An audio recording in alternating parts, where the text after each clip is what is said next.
My dear போர்டுபோர்ட் papers இந்த கையில் பிடிச்சின்னு இருக்கிறோம் பார்த்தீங்களா? இந்த பேப்பர் பேர் வந்து தினத்தந்திங்க. தமிழ்நாட்டில் நம்பர் 1 பத்திரிக்கைன்னு வாங்க, விற்பனையிலையும் ரொம்ப அதிகமாக போகுதுன்னு தான் சொல்லுவாங்க. ஃபுல்லாக ஆமாம், இல்லை 24 பக்கம் இருக்குதுங்க. 20 பக்கம் வெறும் விளம்பரம் தான் இருக்கும். சரி, அதை பற்றி வேண்டாம். இந்த இதில் இப்போ 7 ரூபா தான் வைங்களேன். ஆனால் இதில் ஒரே ஒரு பக்கத்தில் கூட இதோ பாருங்கள், இந்த கேலண்டரில் இருக்குங்க. இந்த கேலண்டர் நல்லா ஊற்று பாருங்களேன். இன்றைக்கி மே 21, ராஜீவ் காந்தி இருக்காங்கள்ல, அவங்களுடைய நினைவு தினம். அவர் மகன் கூட அதில் பண்ணல, ஒரு ஹிந்தி பேப்பரில் பண்ணியிருப்பாங்கன்னு நினைக்கிறேன். ஆனால் இங்கே இருக்குது, எங்கே இருக்குது இதோ பார்த்தீங்களா? எங்கே இருக்குது? 47 செகண்ட்ஸ் ஆச்சு. இன்றைக்கி நான் அவரை பற்றி தான் பேச போகிறேன். அவங்க குடும்பத்தை பற்றி எனக்கு ரொம்ப நல்லா தெரியுங்க. ஆமாம், இந்திரா காந்தி, ஃபெரோஸ் காந்தி காதல் விவகாரம், ஆமாம், மகாத்மா காந்தி வரைக்கும் போச்சு. அதெல்லாம் கூட எனக்கு தெரியும், பேசுகிறேன். அப்படியே பாருங்கள், படிச்சு காட்டுறேன். ஓகே, என்ன போட்டிருக்குன்னு கேட்டிங்கன்னாக்குங்க, ராஜீவ் காந்தி மே 21 marks 33rd death anniversary of India's former PM. The former Prime Minister was assassinated on this day in 1991. அதுக்கப்புறம் கீழே வந்து பார்த்தீங்கன்னாக்கா அது அப்டேட்டட் அந்த மாதிரிலாம் சில விஷயம் இருக்குது. அப்புறம் in this picture taken May 21, 1991, then Indian Prime Minister Rajiv Gandhi is greeted as he arrives to make an address during an election campaign moments before he was killed by a suicide bomber in Sriperumbudur in Tamil Nadu. Photo credit AF photo இருக்குது. அப்புறம் மே 21 marks India's former Prime Minister Rajiv Gandhi's death anniversary as a helm between 1984 and 1989. Gandhi was assassinated by LTTE carriers at Sriperumbudur in Tamil Nadu in 1991 during an election campaign. தமிழனுங்க கொண்டானுங்க. ஏய் கழோ, நான் கலாய்க்குறியா எங்களை அப்படின்ட்டீங்களா? ஏயா நாயாப்பா கூட கலாய்க்கிறேன். ரஜினிகாந்தி இறந்தாங்களே அந்த நாள், அதுக்கும் எனக்கு சம்மந்தம் இருக்குது. அது விட்டுரு, டீ கடையில் எங்கள் தெருவில் ஒரு கஞ்சா பொறிக்கு வேலைகளாக போகாது. நல்லா துண்ண வேண்டியது, அப்பா கடையில் போய் நல்லா குடிக்க வேண்டியது, அப்புறம் அங்கேயே தூங்க வேண்டியது. அப்புறம் அந்த பக்கத்தில் எங்கேயாது என்னது தகவல் மையமோ, கால் சென்டர்ஸ் நிறையா இருக்குது. அங்கே ஏதாவது ஃபிகருங்களுக்கு அப்படி பாடி கார்டு மாதிரி போக வேண்டியது. காலங்காலத்தில் டீ கடையில் ஆம்புலெட் வாங்கி கொடு அப்படின்னு துண வேண்டியது. அவள் ஃபோன்லேருந்து காசு போடுவாள். காசு இல்லைன்னா நான் அங்கே டீ குச்சின்னு இருப்பேன்ல, அப்பு அப்பு காசு சர்வர் வேலை செய்யல, அப்பு ஆம்புலெட் சாப்பிட்டான், அது ஒரு பட்டச்சிக்கிட்டு இருந்து வாங்கி சாப்பிட்டாப்பு, காசு கொடு. நான் மூஞ்சி மேலே ஒரு அப்படில ஓடு அப்படின்னு நம்ம புள்ள ஓடுருவான். அப்போ அந்த பாப்பா கிட்ட ஒரு கேள்வி கேட்டேன், அடுத்த வீடியோவில் சொல்கிறேன். அந்த பாப்பா கிட்ட ஒரு கேள்வி கேட்டேன்னு சொன்னால, அந்த கேள்விக்கு அந்த பாப்பா பதில் சொன்னான். நான் இப்போ இந்த ஓடி போச்சுல, ஆம்புலெட் எடுத்து துண்டு ஓடிச்சு புறம்போக்கு கஞ்சா பொறிக்க.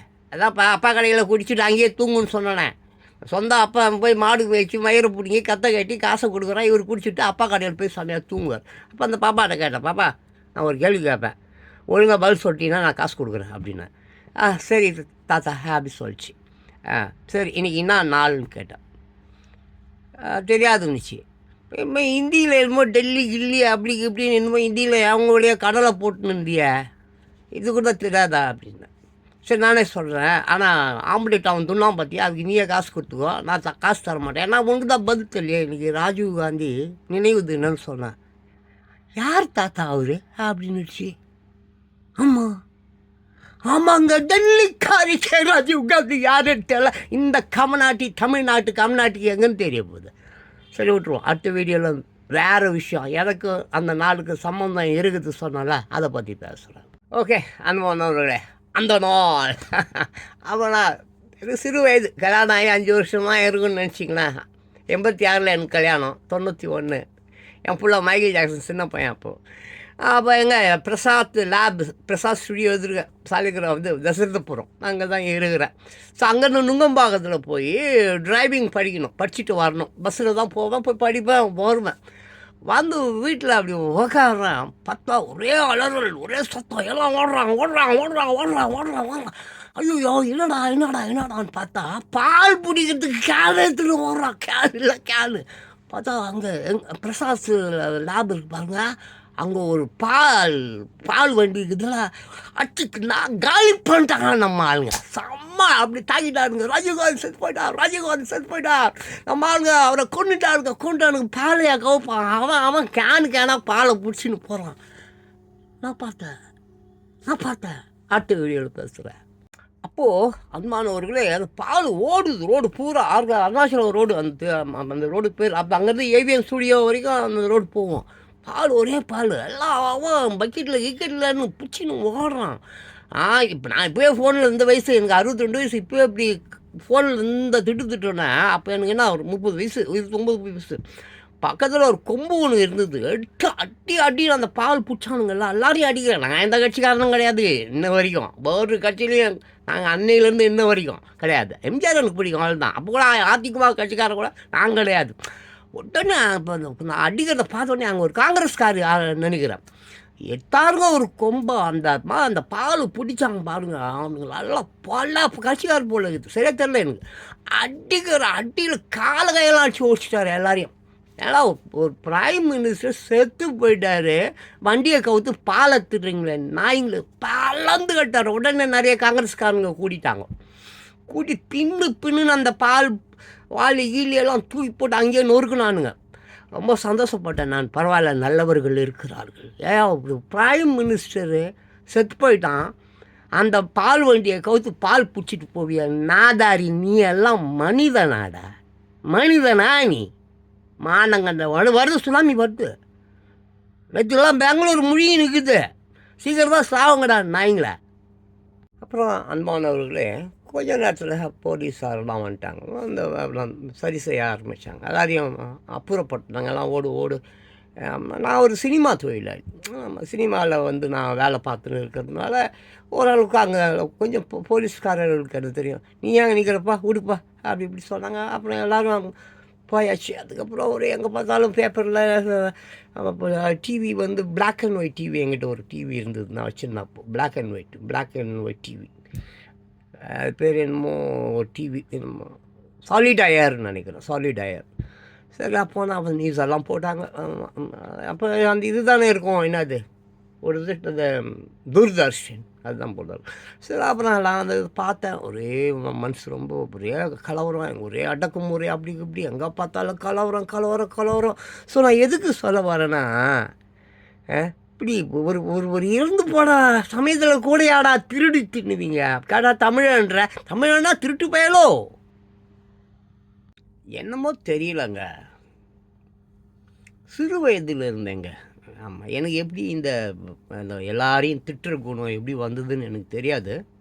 பட் என் கண்ணுக்கு முன்னால் அக்கிரமங்கள் நடக்கும்போது, தவறுகள் நடக்கும்போது அதை தட்டி கேட்கணுன்னு உடம்பு அப்படியே துடிக்குது. பட் ஒன்றும் செய்யலை, இது வரைக்கும் ஒன்றும் செய்யலை. இன்னும் சொல்லப்போனால், இப்போ எங்கள் ஏரியா எடுத்துங்களா, ஒரு 50,000 குடும்பம் இருக்குதுன்னு வச்சுங்களேன். அது ஒரு 50 குடும்பம் தான் கட்சிக்கார குடும்பம், பணக்கார குடும்பம். எல்லா குடும்பமும் அந்த மீட்டிங் நடத்துகிறானுங்க பாருங்கள், அதுக்கு கும்பல் போகிற ஊப்பின்னு சொல்கிறாங்கல்லங்க, 200 ரூபாய் அப்படிப்பட்ட. இது மெயின் இவ்வளோ பேசுகிறேன் நான். என் பொண்டாட்டியே வந்து அந்த மாதிரி கூட்டத்துக்கு ஆள் கூட்டின்னு போவா, பொம்பளைங்க ஆம்பளைங்கெல்லாம் கூட்டின்னு போவா, துடு வாங்குவா. ஒன்றும் செய்ய முடியாதுங்க இந்த உலகத்தில், ஒன்றும் செய்ய முடியாது. ஊப்பி 200 ரூபாய், 300 ரூபா ஒன்று இருக்குது, அது வேணாம் பாவம். அவங்க அது பாவம் பஸ் ஸ்டாண்ட், ரயில்வே ஸ்டேஷனில் பெண்கள் 300 ரூபாய்க்கோசரம் இதெல்லாம் மாறவே மாறாதாங்க. அன்பானவர்களே, இந்த செய்தியை பாருங்களேன். சென்னை அருகே சினிமா காட்சியை மிஞ்சும் சம்பவமா பாருங்கள். அடுத்தது செய்தி இது படிச்சிடுறேன். கடத்தல் லாரியை பிடிக்கச் சென்ற சப் இன்ஸ்பெக்டர் 4 கிலோமீட்டர் தூரம் தொங்கியபடி சென்ற வீடியோ வைரல். அப்படி இந்த பிக்சர் கொஞ்சம் பார்த்துருங்க. இதோ பார்த்தீங்களா, இங்கே பார்த்தீங்களா, இங்கே பாருங்கள். அந்த லாரியை பிடிச்சிக்கிட்டு தொங்கிக்கிட்டு போனார். அவர் இந்த ஃபோட்டோவில் எங்கேயா இருக்காராங்க. சரி, அங்கே என்ன இதுன்னு பார்த்துக்கலாம். போலீஸாருக்கு பாராட்டு. ஈரோடு, திருப்பூர் மாவட்டங்களில் நடைபெற்ற கொள்ளை சம்பவங்களில் ஈடுபட்ட குற்றவாளிகளை விரைந்து கண்டுபிடித்த போலீஸாருக்கு முதலமைச்சர் மு க ஸ்டாலின் பாராட்டு சான்றிதழ் வழங்கி அவர்களுடன் குழு புகைப்படம் எடுத்துக்கொண்டாச்சு. இந்த லாரி 4 கிலோமீட்டர் தொங்கிட்டு போனார். அவர் ஃபோட்டோ தெரில, அங்கேயும் அவர் ஃபோட்டோ போடல. ஏங்க இந்த ஃபோட்டோ பார்க்கும்போது ஒரு விஷயம் எனக்கு தோணுதுங்க. இந்த ஆடு இருக்குதுல்ல, ஆடு அதை தோல் மேலே போட்டுக்கினே ஆட்டக்காலம் அப்படின்றாங்களாம். நான் சொல்ல வர்றது ஏதாவது உங்களுக்கு புரியுதா? ஐயோ, நான் கரெக்டாக அது யாருன்னா நான் சொல்ல மாட்டேங்க. அப்புறம் நீங்கள் காண்டாகிடுவீங்க. தோல் மேலே ஆடை போட்டுக்கிட்டு தேடுவாங்க யாரை யாரை யாரை யாரை விரைந்து பிடிக்கிறவர்கள். அன்பானவர்களே, இந்த செய்தியை பாருங்களேன். வெள்ளி பொருள்களையும் அடகு வைக்கலாம். ரிசர்வ் வங்கி வெளியிட்டது. நகை கடனுக்கு கடும் கட்டுப்பாடுகள். தங்கத்தின் மதிப்பில் 75% மட்டும் பணம் உரிமை ஆதாரம் கொடுக்க வேண்டுமா? ஏங்க, நான் ஏற்கனவே சொல்லியிருக்கிறேன். ஆமாம், நம்ம பிரதம மந்திரி மோடி அவர்கள் 500 ரூபா 1000 ரூபா எப்படி செல்லாதுன்னு சொன்னாரோ அதே மாதிரி ஒரு நாள் தங்கம் செல்லாதுன்னு சொல்லிடுவார். ஏன்னா தங்கத்தை விட பெருமை மிக்கது இரும்பை வச்சு ஊடு கட்டலாம். தங்கத்தை வச்சு தான் மயிரை போடுங்க முடியும். ஏங்க ஷர்ட்டு ஆனானப்பட்ட ஷர்ட்டு 100 கிலோ 200 கிலோ 500 கிலோன்னு அவன் கடவுளார தங்கத்தை வச்சுருக்கிறான். தரித்திரம் தங்கம், புரியுதா? ஆனால் பார்த்தீங்களா, வெள்ளி மோதிரம் தான் போட்டிருப்பான். வெள்ளி மோதிரம் சேர்த்து வாங்குவான். இப்போ ரிசர்வ் பேங்கும் வாங்குதான். எதுக்கு பார்த்துங்க, வருங்காலத்தில் தங்கம் செல்லாதுன்னு சொல்லிவிடுவான். ஆமாம், 1 பவுன் 100 ரூபாய்க்கு வந்துடும். இரும்பு பத்திரம் பண்ணி வச்சுக்கோங்க. இன்றைக்கி கைலாங்கடையில் தான் வாங்குவான். ஒரு காலத்தில் பேங்க்லேயும் வாங்குவான்.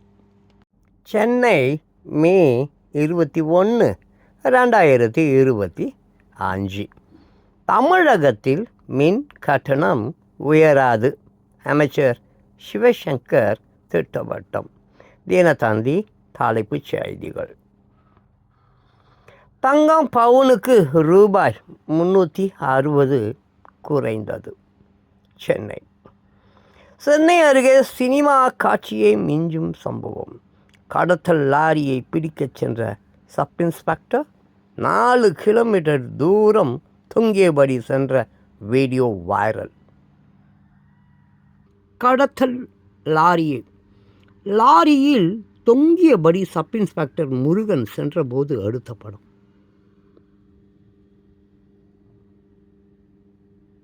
Sub inspector Murugan. Chennai May 21, 2025. Dinathanthi தலைப்புச் செய்திகள். ரூபாய் 2.60 கோடி மதிப்பில் நடந்து வரும் காமராஜர் நினைவு இல்லம் சீரமைக்கும் பணி டிசம்பரில் முடிவடையும். பார்வையிட வருபவர்களுக்கு கூடுதல் வசதிகள் செய்ய திட்டம். சென்னை தியாகராய நகரில் உள்ள காமராஜர் நினைவு இல்லம் சீரமைக்கும் பணி நடந்து வருவதை படத்தில் காணலாம்.